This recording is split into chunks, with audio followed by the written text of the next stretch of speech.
الاخوان والاخوات، تحياتي لكم وتبارك الله عليكم الاخوان. الموضوع ديالنا، الموضوع ديال هذا النهار تيبقى واحد الموضوع اللي هو استثنائي، يعني وتيعاني منه بزاف ديال الشباب وديال الشابات. اربعه الخطوات رئيسيه لزياده في منطقه الارداف والمنطقه النائمه الاخوان. اذا الاخوان، بعد قبل ما ندخلوا في الحيثيات ديال الموضوع ديالنا، بغينا نديروا واحد التعريف اللي هو صغير صحي، باش تكون عندنا واحد الدرايه يعني بطبيعه الجسد ديالنا، ونتعرفوا على طبيعه الجسد ديالنا باش تسهل علينا طريقه، يعني كما تنقولوا حنايا، زياده في الكتله العضليه ديالنا، او مثلا الزياده في المنطقه النائمه او الارداف او السيقان الاخوان.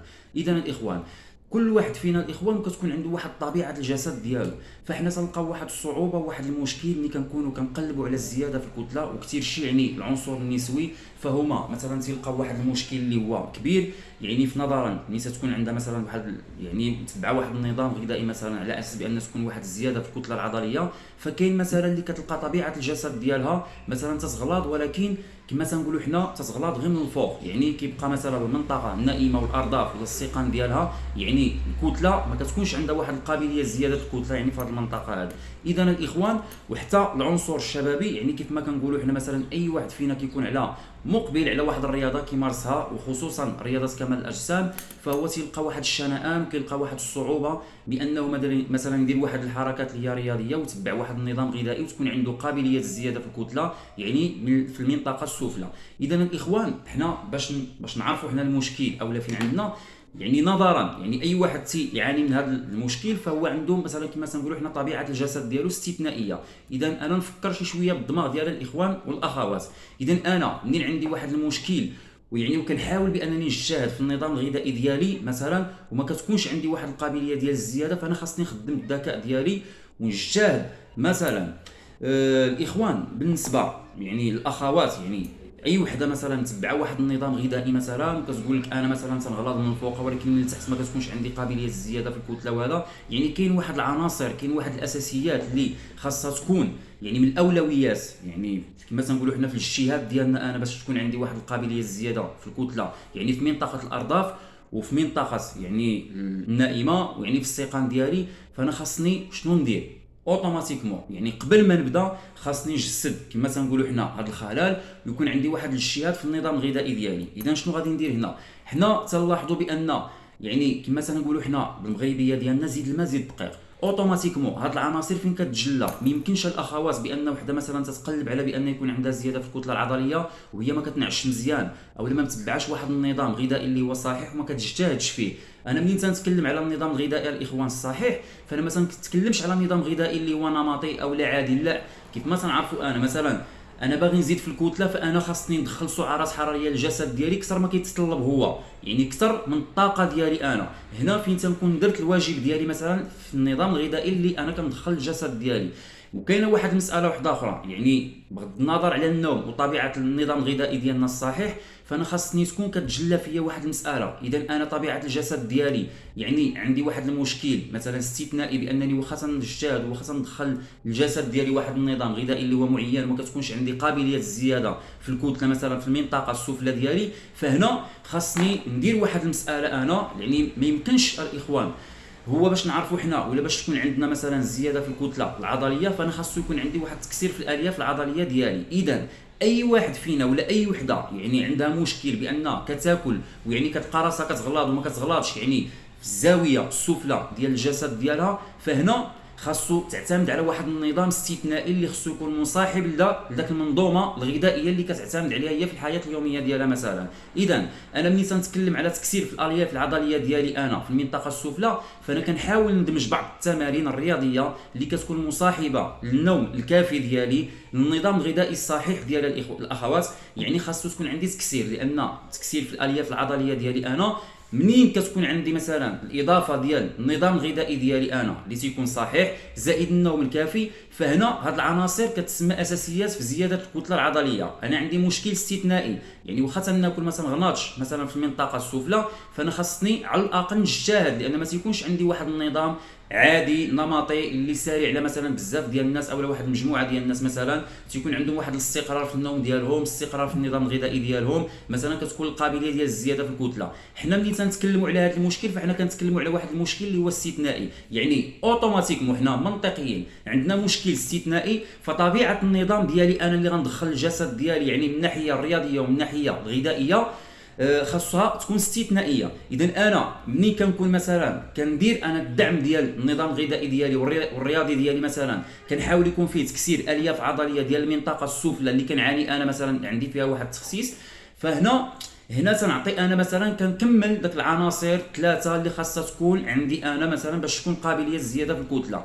يعني اوتوماتيكمون الاخوات يعني لا يعقل بان مثلا وحده تلقاها مثلا تتقلب على الزياده في الكتله العضليه بدون عناء، لان طبيعه الجسد الاخوان ديال اي واحد فينا مثلا تيدخل الجسد ديالو واحد النظام غذائي وتلقى راسو بانه تيزيد مثلا من الفوق وما تيزيدش من التحت، فهنا خاص شويه ديال الاجتهاد. اذا حنا ملي تنتكلموا على تكسير في الالياف العضليه فانا اول حاجه خاصني نفكر فيها يعني بالنسبه للاخوان والاخوات وهي خاصني ندير العناصر الثلاثه اللي كتكون مصاحبه، يعني كما تنقولوا حنايا اي واحد يعني خصو يمارسها بشكل يومي وخصو يتطبع بها كسلوك كعاده يوميه كيمارسها في الحياه ديالو باش تكون عندي انا الكماليه. لان ملي تنخدم انا على نقاط الضعف ديال الاخوان يعني اوتوماتيكمون انا تنحاول نعالج واحد المساله اللي ديجا انا كنعاني منها اللي عندي فيها واحد المشكل استثنائي. اذا ضروري خاصني ندير واحد شويه ديال الاجتهاد، ولكن قبل ما نجتهد انا يكون عندي شويه ديال الذكاء ونفكر بمنطق. اذا انا مثلا عندي واحد المشكل استثنائي مثلا بانني ما كنغلطش من تحت،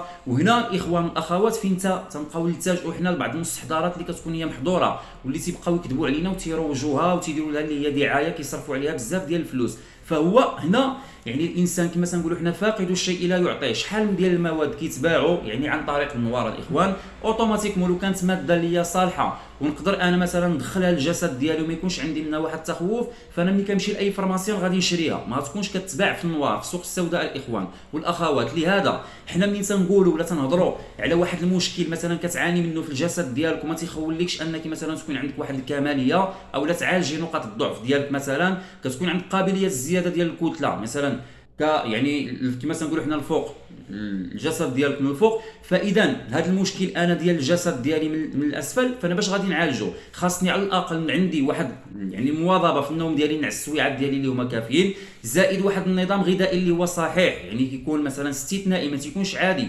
كنحاول مثلا قبل ما ناكل انا الوجبه الرئيسيه ديالي تكون عندي مثلا ما نشربش الماء، ما نسبقش مثلا الشلاضه هي الاولى، مثلا نحاول مثلا بحال دابا هكا ما نديرش اخطاء. ملي تنتكلموا على نظام غذائي صحيح فانا تنتكلموا على نظام غذائي بدون اخطاء، ماشي نظام غذائي اللي هو عادي. زائد شويه ديال التكسير في الالياف العضليه ديالي، يعني ندخل اليوتيوب حتى بالنسبه اللي ما عندهمش واحد الخلفيه رياضيه، يعني دابا كاين اليوتيوب تبارك الله وصل عندي يعني اي وحده يعني عندها من الامكانيات انها تدخل تفرج في واحد الفيديو ولا جوج وتحاول تطبع بواحد الحركات اللي هي رياضيه عندها علاقه بالنصف يعني السفلي ديالها، وزائد شويه ديال النوم الكافي الاخوان.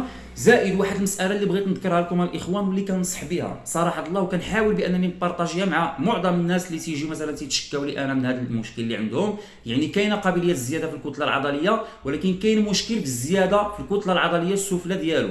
اذا انا خاصني بعدا على الاقل باش يكون عندي واحد الاكتفاء وواحد الارتياح اللي هو نفسي يعني بالنسبه للنظام الغذائي ديالي، فانا خاصني اوتوماتيكمون نفكر بذكاء. على الاقل النظام الغذائي عندي واحد 4 ولا 5 الوجبات ديالي في النهار خاصني ندخلهم، يعني هذا الاقل الاخوان اخوات 4 ولا 5 ديال الوجبات في النهار بالنسبه للناس اللي تيقلبوا على الزياده في الكتله العضليه. اذا باش نكونوا حنا تنجتهدوا تنفكروا بذكاء. واحد الوجبه غادي نديرها انا مثلا في الحياه ديالي، غادي نقول هذه الوجبه انا غتكون من الابداع ديالي. كيفاش؟ ملي غنبغي نعس بواحد 15 دقيقه او لا 20 دقيقه، يعني بغض النظر على الوجبه ديال العشاء اللي كنتناول داخل المنزل او مع الاسره ديالي، فانا خاصو يكون عندي واحد الاجتهاد. انا تنقلب على الكماليه، تنعالج نقاط الضعف ديالي. لا يعقل بانني انا مثلا تندخل يعني في النظام الغذائي ديالي مثلا باغي تكون عندي زياده في الكتله العضليه او باغي الارداف ديالي او مثلا كما تنقولوا حنايا السيقان ولا الفخاذ ديالي مثلا تكون عندهم قابليه الزياده في الكتله العضليه وانا ماشي مجتهد.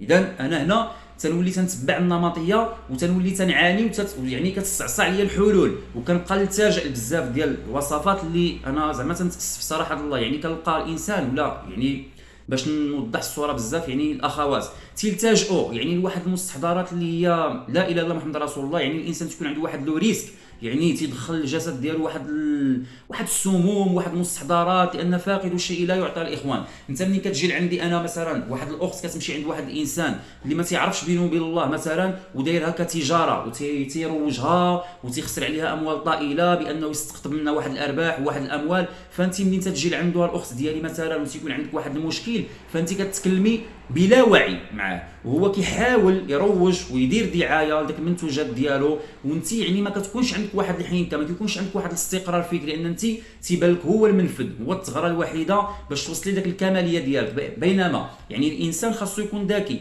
انا عندي مشكل استثنائي خاصني نعالجه مثلا، خاصني نتبع فيه المنطق.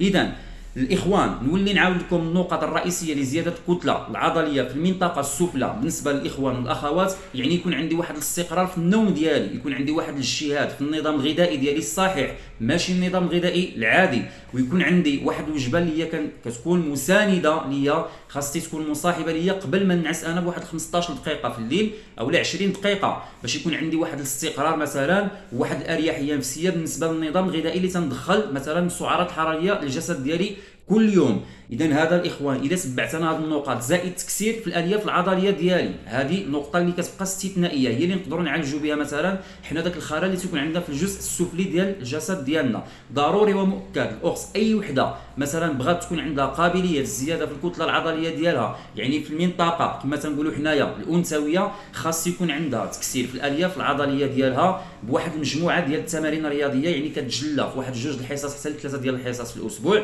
يعني لمده واحد 20 دقيقه حتى 25 دقيقه، حركات استثنائيه نلعبوا بها شويه ديال الفخاذ، يكون عندنا واحد الارتفاع في درجه الحراره ديال الفخاذ ديالنا باش تحرك لنا الدوره الدمويه ديالنا، زائد واحد الاستقرار في النظام الغذائي. فهنا كنضمن لراسي بان غتكون عندي قابليه للزياده في الكتله العضليه ونقدر نعالج المشكل ديالي. اذا تحياتي لكم، تبارك الله عليكم.